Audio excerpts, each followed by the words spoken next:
तो आइए अब देखते हैं यूनिट 3 मैरीगोल्ड बुक 3 यानी क्लास थर्ड की यूनिट 3 इंग्लिश टेक्स्ट बुक से का first chapter little by little. तो सबसे पहले जैसा हम बाकी चैप्टर्स के लिए करते हैं, आइए नीचे देखते हैं इसको लिखा किसने है। अरे आपकी किताब में कोई नाम नहीं दिया हुआ है, तो इसमें राइटर का नाम नहीं दिया हुआ है। तो और लिटिल बाय लिटिल इसमें देखते हैं फोटोग्राफ्स में क्या दिया हुआ है।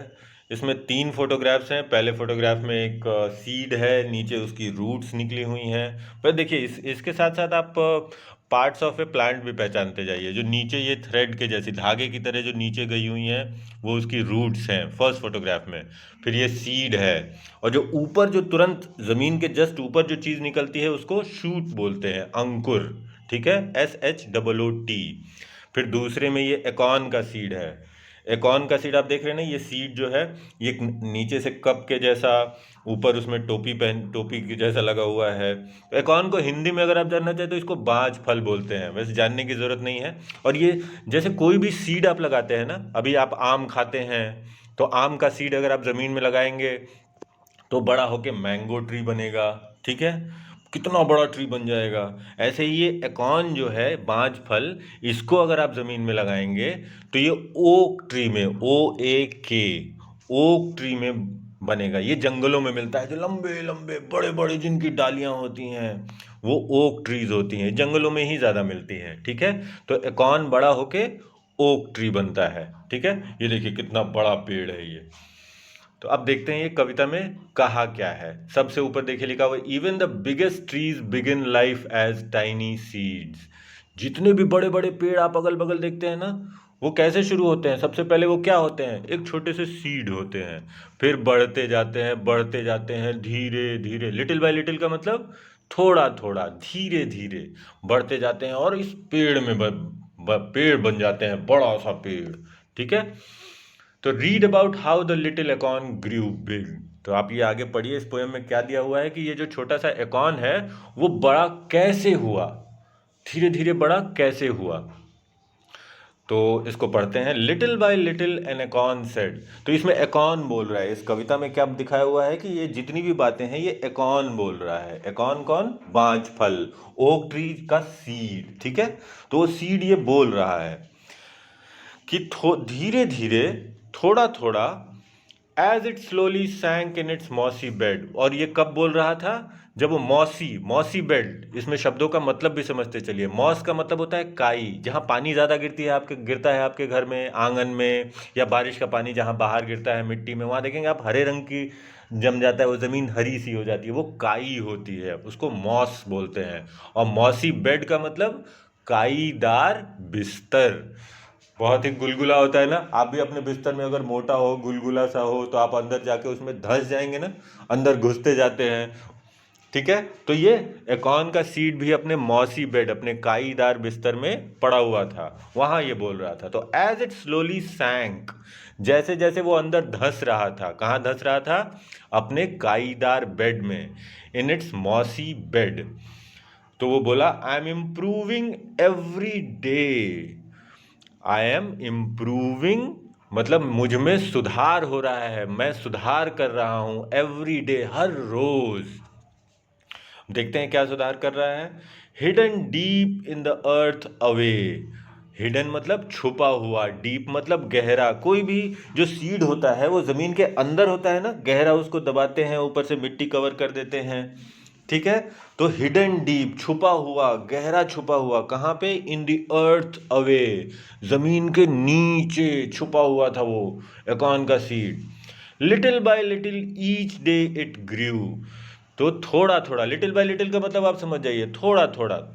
ईच डे इट ग्रू, हर रोज वो बढ़ता है। ग्रो का मतलब बढ़ना, ग्रू का मतलब बढ़ा। ईच डे, हर रोज बढ़ा। जैसे आप भी हैं, आप एक दिन में अचानक अभी छोटे से हैं तो अचानक तो बड़े होने जाएंगे, आपके हाथ पैर बड़े नहीं हो जाएंगे, आपकी हाइट नहीं बढ़ जाएगी। धीरे धीरे, रोज रोज, थोड़ा थोड़ा बढ़ते ना, ऐसे ही जो सीड भी होता है वो हर रोज थोड़ा थोड़ा बढ़ता है। और यही बात एकॉन कह रहा है कि little by little each day it grew, little by little it sipped the due. आप इसमें राइमिंग वर्ड्स पहचानते जाइए, लास्ट के जो दो अल्फ़ाबेट्स होते हैं, लास्ट के वर्ड्स एक लाइन ऊपर एक लाइन नीचे राइमिंग वर्ड्स होते रहते हैं। ये आपको हर पोएम में खुद ही देखते रहना होगा। और लास्ट लाइन है इसकी, little by little it sip the dew. थोड़ा थोड़ा, सिप मतलब घूंट लेना, घूंट, चाय पीते हैं तो सिप करते हैं ना, एक एक घूंट लेते हैं। तो ऐसे ही एकॉन भी जो है, ये जो बांज फल है, ओक ट्री का सीड जो है वो ड्यू, ड्यू होता है ओस, जो हवा में नमी होती है उसको ड्यू बोलते हैं, ठीक है। तो जंगलों में कोई पानी देने तो जाएगा नहीं भाई, है जंगल में कौन जाता है पानी देने। तो हवा की नमी होती है या बारिश होती है, तो धरती से खुद ही सारी चीज़ें प्रोवाइड होती है, सनलाइट होती है, रेन से पानी आ जाता है, जब रेन नहीं होता है तो ड्यू होती है, हवा में अपने आप नमी होती है। तो वो थोड़ा थोड़ा घूंट लेके पी रहा था क्या, ओस, हवा की नमी को। Downward it sent out a thread like root. Downward, down का मतलब नीचे, डाउनवर्ड का मतलब नीचे की तरफ। डाउनवर्ड इट सेंट, उसने नीचे की तरफ भेजा, क्या भेजा, अ थ्रेड लाइक शूट। थ्रेड मतलब धागा, धागे की तरह, रूट जड़। आप पहले फोटो में देखेंगे ना, ये जो जड़ निकल रहे हैं जमीन के नीचे जो है, धागे की तरह जो नीचे निकली हुई हैं वो रूट्स हैं। तो यही ये कह रहा है, downward it sent out a thread like root. नीचे की तरफ उसने भेजा, क्या भेजा, एक धागे की तरह जड़। वो नीचे दबा हुआ था ना मिट्टी में, मौसी बेड में, तो और ड्यू, ड्यू को सिप कर रहा था, हवा की ओस को घूंट ले लेके पी रहा था, तो ये सारी चीजें उसको मिल रही थी। फिर अगला काम क्या हुआ, उसमें से रूट निकले। और रूट कैसे थे, धागे की तरह थे। Up in the air sprang a tiny shoot. फिर रूट के साथ साथ तुरंत क्या होता है, पहले जड़ निकलती है। सबसे पहले कोई भी आप सीड नीचे डालेंगे ना, सबसे पहले उसमें जड़ निकलेगी।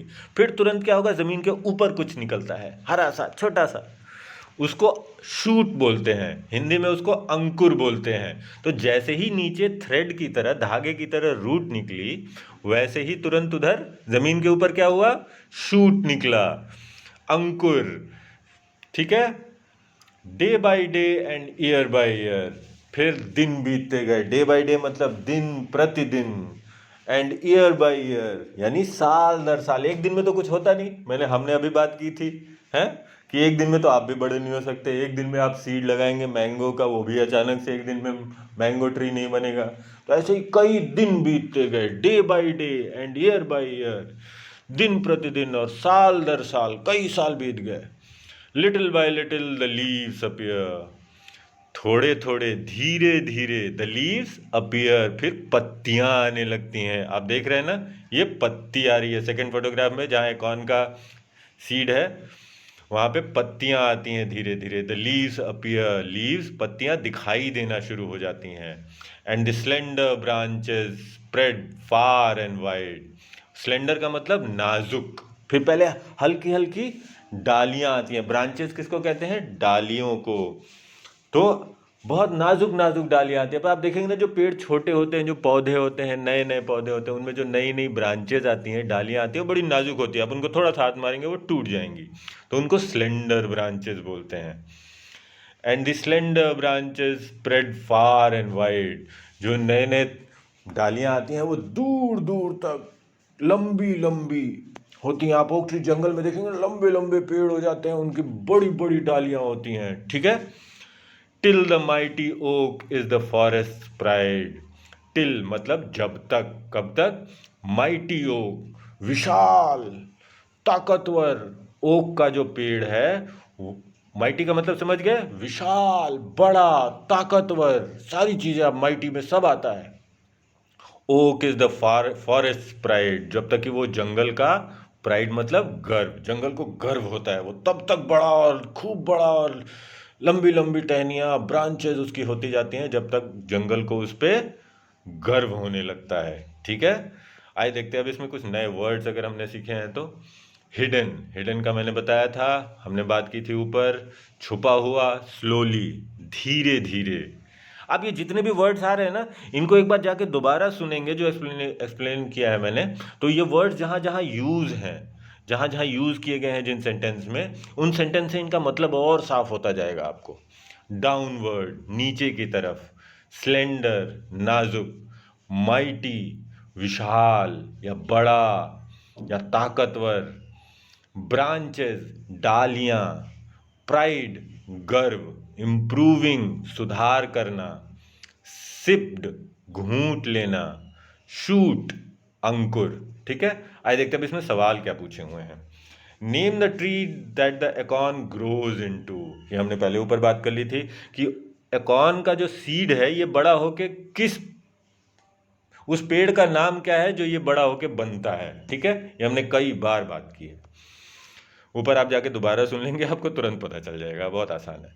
What things does a seed need to grow, seed को बढ़ने के लिए क्या क्या चाहिए। लगा, हमें बताया था ना, ये ओक जो ट्री था, ये एकॉर्न का जो सीड था वो अपने मॉसी बेड में था, वहाँ पे क्या क्या ले रहा था वो बढ़ने के लिए। और उसके अलावा भी आपको क्या क्या पता है, कोई सीड अगर आप लगाते हैं तो उसमें क्या क्या चीज़ें देते हैं बढ़ने के लिए ताकि वो बढ़े जल्दी जल्दी, वो चीज़ें लिखनी है यहाँ, ये तो आपको आराम से पता होगा।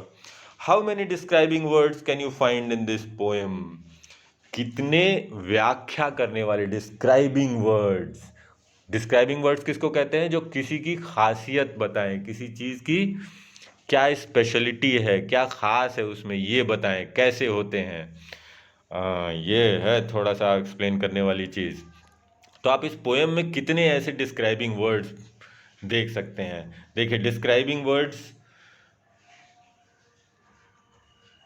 आप इसमें देख सकते हैं कई सारे दिए हुए हैं, जैसे स्लेंडर ब्रांचेस, ब्रांचेस को क्या बताया हुआ है, वो नाजुक हैं। ठीक है, माइटी ओक, ओक को क्या कहा है, माइटी ओक। ठीक है, मॉसी बेड, बेड तो होता ही है, बेड तो है, बेड कैसा है, कोई भी चीज़ के बारे में, किसी भी नाउन के बारे में कुछ अगर उससे जस्ट पहले एक्सप्लेन करने के लिए कोई वर्ड हो जाता है ना, कोई वर्ड दिया जाता है, जैसे मॉसी बेड काईदार बिस्तर, तो बिस्तर की खासियत क्या है कि वो काईदार है। माइटी ओक, ओक तो पेड़ है, ओक कैसा भी हो सकता है, लेकिन उसको एक्सप्लेन करने के लिए क्या लिखा हुआ है, माइटी ओक विशाल बड़ा ओक का वृक्ष।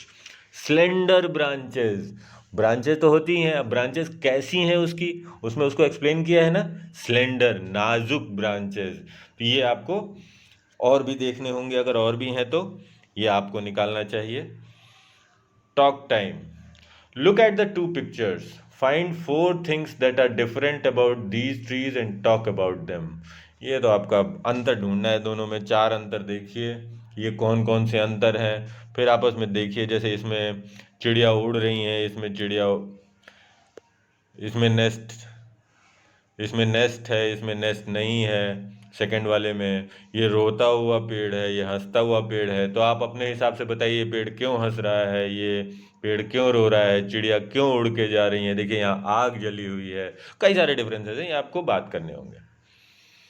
Look at picture one, right three sentences on what the trees give us. ये आपको पहला जो पिक्चर है, पहली जो फोटोग्राफ है उसको देखनी है, हंसते हुए पेड़ की, एक बच्चा है जो खेल रहा है, इसके बारे में तीन सेंटेंस लिखने हैं, कोई भी तीन सिंपल सेंटेंस लिख दीजिए, बहुत आसान है। Now look at picture two, write three sentences on how we harm the trees. अब दूसरा फोटो देख लीजिए आप, वो आपको बता देगा कि आप कैसे, वो जो पेड़ जिसमें रो रहा है उसमें हमें डिस्क्राइब करना है कि हम कैसे पेड़ों को हार्म करते हैं। ठीक है, देखिए ये सेकंड में देख रहे हैं ना, जो पेड़ रो रहा है, तो ये इस क्वेश्चन में आपको क्या करना है, तीन सेंटेंस लिखना है कि हम लोग इंसान के तौर पे, बच्चों के रूप में, आदमी के तौर पे कैसे पेड़ों को नुकसान पहुंचाते हैं। पेड़ तभी रो रहा है ना, पेड़ अपने आप तो रोएगा नहीं, भाई किसी ने उसको परेशानी पहुंचाई होगी इसलिए रो रहा है। तो आप बताइए तीन सेंटेंस लिखने हैं, सिंपल सेंटेंस लिख दीजिए।